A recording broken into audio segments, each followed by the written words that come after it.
오늘 저는 여러분들께 금융 안정 및 금융 소비자 보호에 관한 최근 이슈 및 쟁점에 대해서 말씀드리고자 합니다. 오늘 말씀드리고자 하는 내용은 디지털 금융에 관한 사항입니다.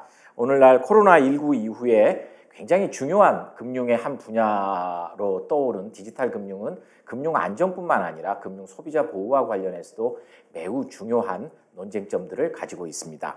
먼저 금융 안정이 뭘까라는 것에 대해서 궁금합니다. 금융 안정에 대해서는 다양한 정의가 있을 수 있습니다. 그런데 일반적인 정의로 봤을 때는 금융회사들이 정상적인 자금 중개 기능을 수행하고 금융시장 참가자들이 신뢰를 유지하는 가운데 금융 인프라가 잘 구비되어 있어 금융 시스템이 원활히 작동하는 상태라고 할 수 있을 것입니다. 금융 안정의 범위를 살펴보면은 미시와 미시감독, 거시감독, 그리고 지급결제, 그리고 예금보험제도가 있습니다. 금융 안정에 대해서 디지털 금융과 관련해서 본격적으로 말씀을 드리면은 코로나19 이후에 디지털 금융이 활성화되면서 네트워크 외부성이라는 문제가 나타나기 시작합니다. 디지털 금융을 주로 수행했던 영역들은 기존에 금융과 플랫폼이 결합되는 영역들이었습니다. 금융 자체로 인터넷 뱅킹이라는 것들이 존재했지만은 우리가 생각하는 정도의 그 정도의 대규모 디지털 금융의 영역이라고 보기는 어려웠었고요. 이 플랫폼들은 그간에 제한적인 지급결제 서비스 정도만을 수행하고 있었던 형태에 있는데 코로나19 이후에 두 영역이 결합됨으로써 본격적인 디지털 금융의 시대를 열게 됩니다. 그러는 과정에서 규모가 확산되는 문제가 생기면서 전통적인 금융업을 영위했던 사람들은 금융의 기능을 디지털 금융을 운영하기 위한 여러 가지 기존 디지털 인프라들을 운영하는 데 있어서 외부에 의존할 수밖에 없는 상황이 됩니다. 따라서 외부의 빅 플랫폼들이 금융기관과 결합하여서 일종의 금융 후선 지원 기능을 수행하게 되는데 이를 네트워크 외부성이라고 합니다. 그런데 금융 지원 후선 기능들이 잘못됐을 때는 전통적인 금융 기능의 본질에 리스크를 이전시킨다는 문제가 있습니다. 따라서 이 부분들은 디지털 금융에서 금융 안정을 다루는 데 있어서 매우 중요한 부분이라고 할 수 있습니다. 다음에 데이터가 중요하겠죠. 디지털 사회에서는 빅데이터를 빼놓고는 말씀드릴 수 없습니다. 그럼 빅데이터는 어디서 왔을까요? 빅데이터는 어디서 갑자기 뚝 떨어진 게 아니라 우리 모두의 개인정보가 빅데이터입니다. 우리 모두의 개인정보, 그리고 우리가 하루하루를 생활하는 패턴, 우리가 쓰는 신용카드, 우리가 다니는 곳, 이 모든 것들이 다 빅데이터로 형성되어 있습니다. 금융의 디지털화에 대해서는 많은 국제 금융기구들도 관심을 가지고 연구를 하고 있습니다. 제가 최근 재밌는 글을 하나 봤습니다. BIS에서 나온 글인데요. 빅테크가 과연 어떻게 금융까지 오게 됐는가에 대한 겁니다. BIS는 이를 빅테크의 탄생과 성장과 성숙, 이 완숙의 단계죠. 세 가지로 나누어서 설명하고 있습니다. 탄생의 단계에서는 주로 이 플랫폼들은 많은 이용자를 유치하는 데 관심을 갖고 있었습니다. 그리고 성숙의 단계에서는 많은 이용자를 기반으로 규모의 경제를 실현하면서 다양한 서비스를 제공하고 수익성을 높이게 됩니다. 수익을 창출하면서. 그런데 이제 그 규모의 경제 단계를 넘어서고 나면은 그 다음번에는 이제 더 이상 플랫폼의 영역이 아닌 다른 영역으로 진출하는 단계를 겪게 됩니다. 이를 범위의 경제라고 이야기합니다. 그 범위의 경제의 대표적인 형태가 금융의 영역입니다. 이 범위의 경제를 통해서 플랫폼은 빅테크들이죠. 빅테크들은 금융과 결합하게 됩니다. 그래서 오늘날의 빅테크의 금융의 진출이라는 것이 만들어지게 됩니다. 자, 여기와 관련해서는 여러 가지 논의점들이 있을 수 있습니다. 과연 빅테크가 금융에 진출하면은 금융 안정에 어떤 영향을 미칠까? 빅테크가 금융에 진출해서 서비스를 제공하면은 소비자의 효용은 증가를 하는데 과연 소비자 피해는 없을까? 그러면은 또 금융으로 진출한 빅테크에 대해서 관리, 감독은 누가 할까? 빅테크의 주무관청이 할까? 아니면은 금융의 중간청이 할까라는 복잡한 문제가 야기됩니다. 국제금융기구도 디지털 금융에 대해서 많은 관심을 가지고 있습니다. 먼저 국제금융기구인 BIS와 IMF의 논의를 살펴보겠습니다. 이 대표적인 두 국제금융기구는 디지털 금융과 관련한 금융 리스크를 크게 세 가지로 나누고 있습니다. 첫 번째, 금융 안정에 대한 리스크입니다. 금융 안정에 대한 리스크는 빅테크에서 파생되는 리스크가 금융의 영역으로 전이되면서 발생할 수 있는 것들입니다. 금융의 영역에서 운영되는 것을 지원하기 위한 금융 인프라 후선 조직들이 네트워크 외부성을 통해서 외부에 위탁될 경우에 외부에서 발생한 리스크들이 금융의 내부로 들어올 경우에는 금융 안정에 영향을 미치게 되는 것입니다. 특히나 중요한 지원 시스템 같은 경우에는 시스템적으로 중요한 활동이라고 따로 이름을 붙여 부르기도 합니다. 따라서 금융감독당국의 감독권 행사가 중요한데 빅테크는 산업의 영역, 일반적인 그 과학기술 정보통신의 산업의 영역이고 금융은 금융의 영역에 속해 있는데 과연 금융감독당국이 과학기술 산업에 관련된 영역에 대해서 감독을 할 수 있을 것인가라는 문제가 발생합니다. 이 부분에 대한 것들도 앞으로의 굉장히 논의가 많이 필요한 영역이고요. 정부 당국 간의 협력이 필요한 부분이라고 할 수 있습니다. 그 다음번에 금융 안정과 관련해서 특히나 가장 우려하는 부분들이 그렇습니다. 금융 디지털 인프라 시스템들이 사이버 공격 같은 것을 통해서 무너질 경우에 과연 금융 안정에 어떤 영향을 미칠 것이냐, 굉장히 치명적인 영향을 미치겠죠. 따라서 그렇다면 모든 사이버 공격을 과연 우리가 차단할 수 있느냐, 그건 불가능합니다. 따라서 최근에 제2세대 디지털 금융 안정 모델에서는 금융 안정의 복원력, 리스크가 발생하였을 때, 현실화됐을 때 금융 안정을 다시 복원할 수 있는 리질리언스에 관심을 두고 있습니다. 다음번 영역이 소비자 보호의 영역입니다. 빅테크는 독점적 지위를 갖고 있습니다. 빅테크는 그리고 시장 지배적 지위를 갖고 있습니다. 그런데 공정한 경쟁이 이루어져야만이 소비자 후생이 증가합니다.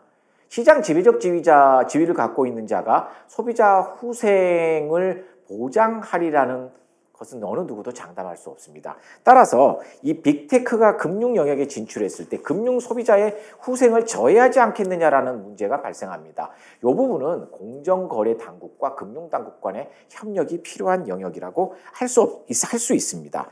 따라서 특히나 또 개인정보 문제, 개인정보보호위원회도 관련이 되겠네요. 개인정보 보호 문제와 관련해서 빅테크들은 아마 이렇게 할 겁니다. 아주 굉장히 저렴한 서비스와 저렴한 편의 시스템들을 제공하면서 아마 소비자의 정보를 요구하겠죠. 그렇다면 빅테크들이 갖고 있는 그러한 소비자들의 정보를 어떻게 보호할 것인가, 어떻게 활용할 것인가의 문제입니다. 특히나 결합이 되는 순간 어떤 문제가 생기냐면은 금융정보는 다른 정보에 비해서 굉장히 중요한 정보입니다. 왜냐하면 누군가가 얼마나 만큼의 돈을 갖고 있는가의 문제거든요. 따라서 금융정보를 어떻게 보호할 것인지의 문제가 소비자 보호의 문제의 핵심적인 내용이 됩니다. 더더군다나 빅테크와 금융기관 간의 결합을 하는 과정에서 여러 가지 계약들이 이루어질 겁니다. 그러한 내용들이 과연 소비자 보호 측면에서 공개가 될 수 있을 것인가에 대한 문제도 앞으로 논의해야 될 사항입니다. 리스크 유형 3으로서는 시장 결합의 문제입니다. 다른 규제 영역에 존재하면서 금융에 관여하고 있는 빅테크에 대한 규제의 문제인데요. 아까 제가 금융 안정과 관련해서 잠시 소개해드린 바가 있었기 때문에 제 리스크 1번에 대한 문제를 말씀드리면서 잠시 말씀을 드렸습니다. 그래서 이 부분에 대해서는 생략하도록 하겠습니다. 다음번에 국제기구는 그러면은 어떻게 이 빅테크와 금융의 결합 영역을 감독할까요? 라는 이야기를 하게 됩니다. 크게 두 가지 방향이 있었습니다. 실체 중심의 접근 방식과 활동 중심의 접근 방식입니다. 간단하게 설명을 드리면 실체 중심의 접근 방식은 이런 겁니다. 은행들은 은행업 라이센스를 갖고 있어요. 보험업은 보험 라이센스를 갖고 있어요. 금융투자업은 금융투자업 라이센스를 갖고 있어요. 따라서 빅테크가 금융에 진출해서 은행을 하고 싶으면 은행 라이선스를 받으세요. 자, 금융투자업을 하고 싶으면 금융투자업 라이센스를 받으세요. 보험을 하고 싶으시면 보험 라이센스를 받으세요. 라는 것이 바로 실체 중심의 접근법입니다. 그 엔터티가 어떤 라이센스를 갖고 있느냐에 따라서 감독을 거기에 맞게 하겠다는 겁니다. 두 번째가 활동 중심의 감독입니다. 빅테크가 금융의 영역에 들어와서 하는 활동들은 아마 우리가 보지 못하는 새로운 영역의 활동도 포함이 될 겁니다. 따라서 기존의 라이센스로 그런 행위들에 대한 규제가 가능할까라는 이제 의문이 나오기 시작했던 것이 바로 활동 중심 규제의 토대입니다. 실제 중심의 접근이 갖고 있는 장점은 기존의 전통적 규제 방식을 그대로 유지하기 때문에 법적 안정성 측면에서 굉장히 강하게 작동됩니다. 근데 두 번째가 실체 중심의 접근이 갖고 있는 약점의 문제입니다. 왜냐하면 실체 중심의 접근은 새로운 융합 서비스에 대해서 플렉서블하게 접근하기가 어렵다는 거예요. 그런데 이 활동 중심의 접근의 경우에는 장점은 굉장히 유연한 규제 적용이 가능하지만은 또 단점은 규제 적용의 모호성의 문제, 또 그 모호성에 의해서 야기되는 법적 안정성의 문제가 나타날 수 있다는 단점이 있습니다. 그러다 보니까 그 국제금융당국 같은 경우 금융규제기구들 그다음에 여러 나라의 그 규제 당국의 경우에서는 하이브리드형 방식을 논의를 하고 있습니다. 이 하이브리드형 방식은 실체 중심의 접근이 보다 용이한 것과 활동 중심의 접근이 용이한 것을 구분하여서 각각의 양자를 섞어서 활용하려는 시도입니다. 다음 각 나라 영역을 좀 살펴보겠습니다. 유럽연합은 그러면 디지털 금융에 대해서 어떻게 접근하고 있을까요? 유럽연합의 경우에서는 딱 한마디로 정의를 하면 그렇습니다. 금융 안정 측면에서 뿐만 아니라 금융 소비자 보호 측면에서도 마찬가지입니다. 특히나 근데 금융 안정 측면에서 더 오히려 설득력이 있겠네요. Same activity, same risk, same rule 이라는 겁니다. 같은 활동을 하면은 같은 리스크가 있을 거고 같은 리스크가 있으면은 같은 규제를 적용하겠다는 겁니다. 이게 바로 유럽의 원칙입니다. 소비자 보호 측면에서도 크게 다르지 않을 것으로 봅니다. 물론 소비자 보호 같은 경우에는 이 라이센스에 대한 문제도 있지만은 은행, 보험, 자본시장을 횡으로 관통하는 규범 체계를 갖고 있는 일종 횡단적 규범 체계를 갖고 있기 때문에 실체 중심의 감독 체계가 정확히 적용되기도 어렵고 same activity, same risk, same rule을 적용하는 데 있어서 다소 수정이 필요한 부분이 있습니다. 다만 대원칙으로서 이 세 가지 same activity, same risk, same rule은 굉장히 유효한 의미를 갖고 있다고 보여집니다. 그리고 유럽연합의 경우에서 한 가지 좀 독특하다기보다는 바람직한 영역이라고 할 수 있겠네요. 금융 소비자 보호를 위해서 금융 디지털화가 이루어짐으로써 금융 소비자의 편익이 증가하지만은 그 반면 이 섀도우의 영역, 그림자 영역이 생기게 되는데 그 부분이 금융 소외의 영역입니다. 디지털 기기에 자유롭게 접근할 수 없는 분들과 또는 고령층들이 금융 소외가 될 수 있는 가능성이 있다는 점에서 이런 부분에 대한 보완을 강조하고 있습니다. 미국의 경우에는 제3자 서비스에 대한 감독을 중시하고 있습니다. 왜냐하면요, 미국은 금융시장이 대단히 많이 발달되어 있는 나라면서도 제3자 서비스를 수행할 수 있는 플랫폼이 거대 플랫폼과 빅테크가 가장 잘 발달된 영역이라고 할 수 있습니다. 빅테크와 관련해서 구글과 페이스북만 예를 들어도 충분히 이해가 가능하실 것으로 생각됩니다. 그러다 보니까 미국의 경우에는 은행 서비스 회사법이라는 법을 개정합니다. 그래서 금융당국이 제3자 서비스를 제공하는 산업 영역에 존재하는 기업들에 대해서 직접 서비스를 규제하고 조사할 수 있는 권한을 갖게 됩니다. 이 개정된 법을 통해서. 그리고 이와 관련해서 또 이제 각 개별 주에서도 입법 활동들을 시작했는데 뉴욕주 금융 사이버 보안 규정 같은 걸 보면은 보안 규정 준수를 위한 뭐 프로그램 보안, 다중 인증, 암호화 등에 대해서는 여러분들이 금융회사들이 기술적 수준에 맞게 자율 규제하세요. 다만 위기 사례가 적발되거나 또는 소비자 피해가 발생했을 경우에는 사후 제재하겠습니다라는 시스템을 또 갖추기도 합니다. 다양한 형태의 시도가 이루어지고 있죠. 다음에 일본의 경우를 설명드려 보겠습니다. 일본의 경우에는요, 금융상품 판매 등에 관한 법률이 원래 기존에 존재하던 법률이 있었습니다. 이 법률을 금융서비스 제공에 관한 법률로 바꿉니다. 법명도 바꾸고 내용도 수정을 합니다. 수정된 내용의 핵심적인 사항이 그겁니다. 금융서비스 중개업을 창설합니다.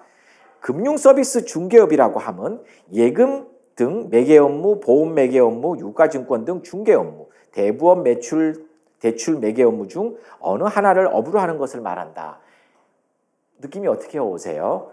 플랫폼이 금융과 결합해서 하는 앱을 통한 중개 업무를 생각하실 수 있을 겁니다. 바로 그겁니다. 이런 빅테크가 금융과 결합된 영역에서 라이센스를 부여해서 그 라이센스를 통해서 관리하겠다는 것이 일본의 방식입니다. 유럽연합과 미국, 일본의 경우와 마찬가지로 우리나라도 빅테크의 금융업으로 진출, 빅테크와 금융화의 결합과 관련하여서 발생할 수 있는 문제점, 금융 안정의 문제점과 금융 소비자 보호 차원에서의 문제점들에 대해서도 논의를 하고 있습니다. 먼저 우리나라의 진입 규제의 논의가 있는데요. 빅테크가 진입함으로써 발생할 수 있는 시스템 리스크를 진입 단계에서 방지할 수 있는 것인가에 대한 논의도 하고 있고요. 빅테크가 우회적으로 금융업을 영위하는 것도 차단하려고 하고 있습니다. 그 다음번에 빅테크와 금융업 간의 규제 차익을 제거하는 부분도 관심사항입니다. 그리고 빅테크가 업무를 영위하는 데 있어서 우리도 라이센스 체계를 한번 가져볼까라는 논의를 한 적이 있었습니다. 일본의 경우와 마찬가지입니다. 그래서 우리나라도 전자금융거래법을 개정을 해볼까라는 생각을 해본 적이 있죠.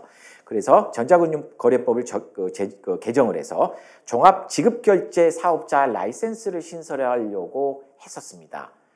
일본의 경우와 마찬가지 기능들을 하는 자에 대해서 라이센스를 부여하는 거였죠. 그런데 그러한 논의는 진행이 되다가 지금 다소 유보되어 있는 상태입니다. 왜냐하면 빅테크가 금융업에 진출했을 때 발생할 수 있는 여러 가지 문제점들에 대해서 보다 심도 있는 논의를 거친 다음에 그러한 라이센스 논의로 나아가는 것이 맞지 않겠냐라는 신중론이 제기됐기 때문입니다. 빅테크의 업무가 금융업으로 전이되면서 이제 생길 수 있는 것들이 금융회사들과 빅테크 간의 결합 영역 사이에서 일종의 부수 업무로서 금융업에서 약간 벗어난 업무들이 나올 수가 있다는 점입니다. 예를 들어서 알뜰폰의 문제를 들 수 있겠죠. 알뜰폰의 그 상품 판매라든가 이런 것들을 이 부분들에 대해서는 은행이 이를 이제 부수 업무 또는 이제 자회사 방식으로 이를 수행할 수도 있을 것입니다. 그래서 그런 부분에서 우리가 굳이 이걸 막을 필요는 없습니다. 그렇다면 어떻게 효과적으로 규제를 해나갈까라는 문제에서 우리가 전통적으로 규제 논의에서 이야기해왔던 포지티브 규제와 네거티브 규제를 적절하게 어떻게 섞어서 사용할 수 있을 것인가. 그리고 그러면 포지티브 내지 네거티브로 이를 허용해 줬을 때 위험을 어떻게 관리할 것인가라는 것에 대한 논의가 또 필요합니다. 그래서 현재 좀 유력하게 논의되고 있는 것은 위험 총량제입니다. 한 금융기관이 감당할 수 있는 위험의 총량, 실링을 씌운 다음에 위험 총량 관리를 하겠다는 거죠. 위험한 행위를 하면 할수록 내부적으로 총량을 넘지 않도록 스스로의 위험을 제거해 나가려는 노력의 유인이 필요한 구조입니다. 업무 위스탁 관계에 따른 리스크 통제도 주요한 내용입니다. 이미 말씀드렸다시피 네트워크 외부성 문제를 제가 모두에 말씀을 드렸을 겁니다. 금융 혁신과 경영의 효율화를 위해서는 금융기관들은 그 전산 시스템들을 외부 위탁할 가능성이 높습니다. 이런 위탁 관계에서 잘 돌아가면 좋은데 만약에 이 외부적인 영역에 존재하고 있는 부분에서 리스크가 발생했다고 한다면 이 역시 금융의 영역에서 발생할 수 있는 금융 안정의 문제도 일으킬 수 있고 금융 소비자 보호의 측면에서도 문제를 일으킬 수 있습니다. 따라서 이에 대한 관리 감독도 필요합니다. 그래서 감독당국에서는 금융기관의 리스크 판단에 제3자 리스크를 반영하는 방안들을 계속 논의하고 있고요. 내부 통제 제도도 그 활용 방안 중에 하나입니다. 다음번으로 앞에서 제가 지금까지는 이제 금융이 디지털 금융이 발전하면서 나타날 수 있는 금융 안정의 문제와 금융 소비자 보호 차원에서의 위험들, 리스크들에 대해서 이야기를 했습니다. 그런데 또 한 축은 그렇다고 해서 위험이 있다고 해서 반드시 못하게 할 것이냐, 그건 아닙니다. 새로운 혁신 기술은 계속 나와야 되고요. 그러한 혁신 기술들이 우리의 성장의 동력이 될 것입니다.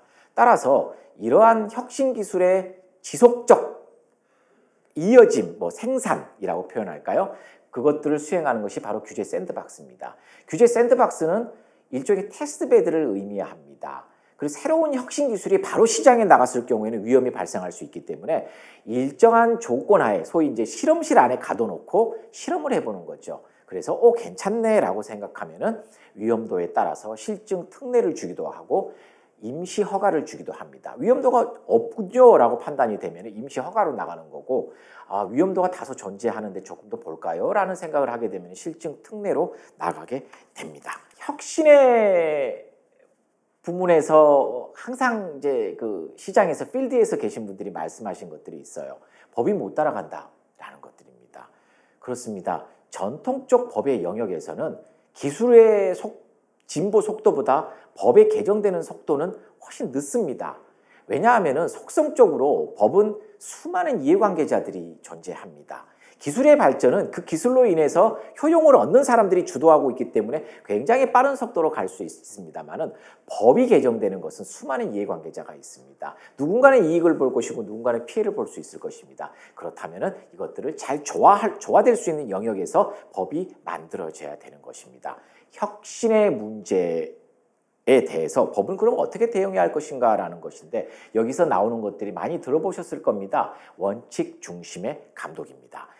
전형적으로 A라는 행위를 하면은 B라는 제재를 할 거예요 라고 하는 전통적인 영역입니다. 우리 한국 법은 독일법 체계를 받고 있는데, 그걸 독일법에서는 이제 벤단 쉐마라는 이야기를 합니다. 그런데 이걸로는 사실은 새로운 혁신 기술을 포섭하기가 어렵습니다. 그렇다면은 법은 이제부터 다른 시도를 해야겠죠. 그 시도가 원칙 중심의 감독인데, 일정한 원칙을 정해 놓습니다. 소비자 금융 안정을 해치지 않도록 금융회사들은 이러한 일을 해야 해요라는 원칙, 금융 소비자 보호를 위해서는 이러한 일을 해야 해요라는 다소 추상적인 원칙을 설정해 놓습니다. 그러면 금융회사들은 그 원칙을 지키기 위해서, 내가 그 원칙을 지키기 위해서 어떤 행위를 해야 될까라는 세부적인 사항들을 생각하게 되고 그것들을 시행하게 됩니다.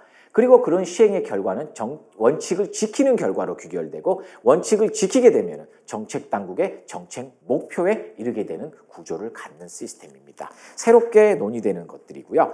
이러한 혁신과 관련해서 한 가지 드리고 싶은 말씀은, 앞으로 이제 규제가 약화되면서, 규제가 플렉서블해지고 규제가 약화되면서 변해야 되는 부분들이 있습니다. 민사 책임의 영역입니다. 전형적으로 우리나라는 독일법 체계를 갖고 있습니다. 그러다 보니까 국가가 나서서 사전의 위험을 제거하는 방식을 취했고, 거기에 따라서 민사적 책임을 소구하는 부분들은 상대적으로 다른 나라에 비해서 그렇게 강하지 않습니다. 그런데 이제 우리는 금융법 체계 내에서는 영미의 제도들이 들어오기 시작합니다. 그러면서 훨씬 더 유연한 시스템을 갖춥니다. 하지만은 민사적 구제 절차에 있어서 우리는 그만큼 새롭게 규제가 풀려지는 것만큼 민사적 구제 절차가 정비되었느냐라고 말하기는 쉽지 않을 것 같습니다. 따라서 공법적 규제와 민사적 규제가 서로 간의 균형을 이루는 범위 내에서 우리가 조화롭게 어떻게 체제를 구축할 것인가가 앞으로의 관심사이기도 합니다. 이슈 두 번째로 내부통제제도에 대해서 말씀을 드리겠습니다. 내부통제제도는 최근에 가장 핫한 제도라고 표현할 수 있습니다. 여러분들이 잘 알고 계시다시피 과거에 DLF라든가 라임, 옵티머스, 이탈리아 헬스케어 펀드 사건들이 여러 가지 대규모 소비자 피해를 야기시키는 사건들이 있었습니다. 그리고 일부 금융기관들에서 대규모의 횡령 사건들이 발생했습니다. 그런데 그 원인의 배경에는, 그 사건들이 발생한 배경에는 금융기관 내부적으로 구축하고 있던 내부 통제 제도가 제대로 작동되지 않았기 때문입니다. 그러한 내부 통제 제도가 제대로 작동이 되었다면은 아마 그러한 사건에 이르지 않았을 것입니다. 그런데 그 원인을 이제 사건이 터진 다음에 찾아가 보기 시작했습니다. 그 내부 통제 제도가 왜 작동이 제대로 안 됐을까라고 했을 때 법원의 판결문, 그다음에 소송 과정에서 당사자들의 주장, 그리고 제출된 증거들을 살펴봤을 때 우리는 하나의 결론에 이르게 됩니다. 기존의 지배구조법 제24조 제1항에 보면은 금융회사는 법령을 준수하고 경영을 건전하게 하며 주주 및 이해관계자 등을 보호하기 위하여 금융회사의 임직원이 직무를 수행할 때 준수하여야 할 기준 및 절차를 마련하여야 된다. 여기서 주목할 것들은 마련하여야 한다는 것입니다. 내부 통제 제도의 원래 취지는 영미에서 들어온 것입니다. 개인의 자율적인 내부 통제 활동을 통해서 금융도 안정하고 금융 안정의 목적도 달성할 수 있고 금융 소비자도 보호할 수 있다는 취지였습니다. 그러다 보니까 마련해서 잘 운영해 보세요라는 취지였고 국가가 일일이 개입하지 않겠어요라는 취지로 굉장히 좋은 취지로 만들어졌던 겁니다. 그런데 과연 그러한 마련된 금융 내부 통제 제도들이 과연 실효성 있게 작동이 되었을까라는 측면이 문제가 됐습니다. 그것들이 만약에 실효성 있게 작동이 됐다면은 잘 돌아갔겠죠. 그런데 과연 실효성 있게 작동이 되었느냐라는 문제에 있어서 그 이후의 사건의 해결 과정에서 실효성 있게 작동하지 못했다라는 이야기가 제기됩니다. 내부통제제도는 지배구조법에만 있지 않습니다. 내부통제제도는 지배구조법에도 있고 금융소비자보호법에도 있습니다.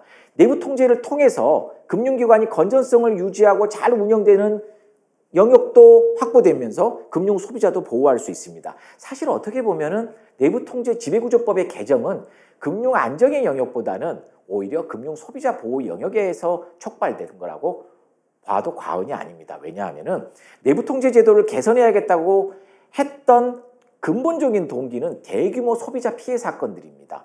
수많은 사람들이 소비자 피해가 야기됐고 그 과정에서 내부통제제도가 제대로 작동되지 않았음을 확인했기 때문입니다. 따라서 어떻게 보면 내부통제제도는 금융소비자보호의 측면에서도 굉장히 중요한 영역입니다. 이번에 금융지배구조법이 개정이 됐습니다. 하지만 금융소비자보호법은 개정되지 않았어요. 앞으로도 제가 보기에는 금융소비자보호법도 그 지배구조법의 개정과 마찬가지로 같은 궤를 타리라고 생각합니다.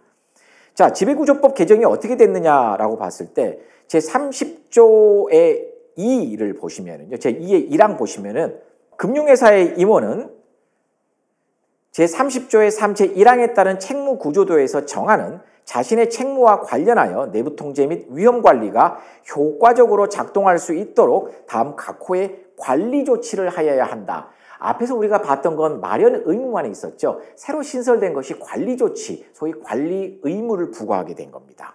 자, 그럼 어떤 것이 관리 의무일까요? 내부통제 전략을 마련해야 되고요. 내부통제 기준의 적정성도 검토해야 되고요. 운영의 효과성도 점검해야 되고요. 임직원의 기준 준수 여부도 점검해야 되고요. 미흡사항의 파악 및 대응도 해야 되고요. 주요 사항을 이사회에 보고도 해야 되고 이사회는 개선 사항도 만들어야 됩니다. 그렇다면은 이걸 잘못 안 하면 어떻게 되나요? 안 하게 되면 제재 조치를 하게 되겠죠. 의무를 부여했지만 누구에게 부여된 의무가가 명확히 돼야 됩니다. 따라서 누구에게 이런 의무를 부여해야 되고 누가 이 업무를 해야 될 의무를 갖고 있는 것인가요? 누구를 기준으로 이 의무가 잘못됐고 이 의무에 대해서 책임을 져야 될 것을 우리가 정할 수 있을까요? 라는 것이 문제가 됩니다. 따라서 책무구조도는 내부통제 관리 의무 부과의 핵심적인 내용을 구성합니다. 책무구조도는 영국의 고위 경영진 인증제도 Senior Management and Certification Regime이라는 것이 있습니다. 우리가 줄여서 SMCR이라고 이야기하는 건데요. 여기 이제 쉽게 말해서 이런 겁니다. 여러 명의 임원이 있는데 A 임원은 이 업무에 책임이 있어요. B 임원은 이 업무에 책임이 있어요. C 임원은 이 업무에 책임이 있어요. 그리고 각각의 책임을 담당하는 업무는 자기가 맡은 업무를 잘 수행할 수 있는 기본적인 자격을 갖고 있어야 돼요. 기본적인 능력을 갖고 있어야 돼요를 먼저 정해놓는 겁니다. 이게 바로 책무구조도입니다. 현재 책무구조도는 지금 시범 기간으로 운영하고 있습니다. 아직까지 제재는 하지 않습니다. 내년 1월 2일까지 시범 기간으로 운영을 하고 그 이후에 시범 기간의 결과를 통해서 제도 개선도 하면서 본격적으로 내부 통제 제도가 이제 작동이 되게 됩니다. 내부 통제 제도 위반에 대해서는 이제 행위자의 책임을 묻기 위해서는 상당한 주의 의무를 기울였는지에 대해서 따져보기도 합니다. 그래서 내부 통제 제도를 등을 통해서 앞으로 금융 안정과 금융 소비자 보호에 대한 사항들이 많이 보완될 수 있을 거라고 생각합니다. 끝으로 말씀드리자면은 혁신은 필연적으로 리스크를 가져올 수밖에 없습니다. 리스크 없는 혁신은 존재하지 않습니다. 따라서 혁신과 리스크를 어느 정도 선까지 조화를 이룰 것인가에 대한 논의가 혁신과 리스크의 첫 번째 과제입니다. 두 번째 과제는 국가는 리스크를 제거하기 위해서 어떤 방식이 가장 효율적이고 효과적일까를 따져야 합니다. 어떤 방식이 가장 효율적인가 효과적인가를 따지는 과정에서 아마 국가는 원칙 중심의 감독과 자율규제 체제를 선택할 가능성이 대단히 높습니다. 그렇게 선택해야겠죠. 그렇다면 제3번째 항목에서는 민간의 경우에는 스스로 금융회사들은 스스로의 내부 통제 시스템과 자율규제 시스템들 그리고 업역에서는 업역 전체적으로 그 업역이 지속 가능하게 성장할 수 있는 레짐을 규율 체계를 만들어 나가는 것이 필요합니다. 이상으로 오늘 디지털 금융과 관련하여서 디지털 금융은 우리가 그냥 혁신이라고 치환해서 불러도 될 것 같습니다. 디지털 금융과 관련하여서 금융 안정과 금융 소비자 보호에 관련된 주요한 이슈들에 대해서 개괄적으로 설명을 드렸습니다. 경청해 주셔서 감사합니다.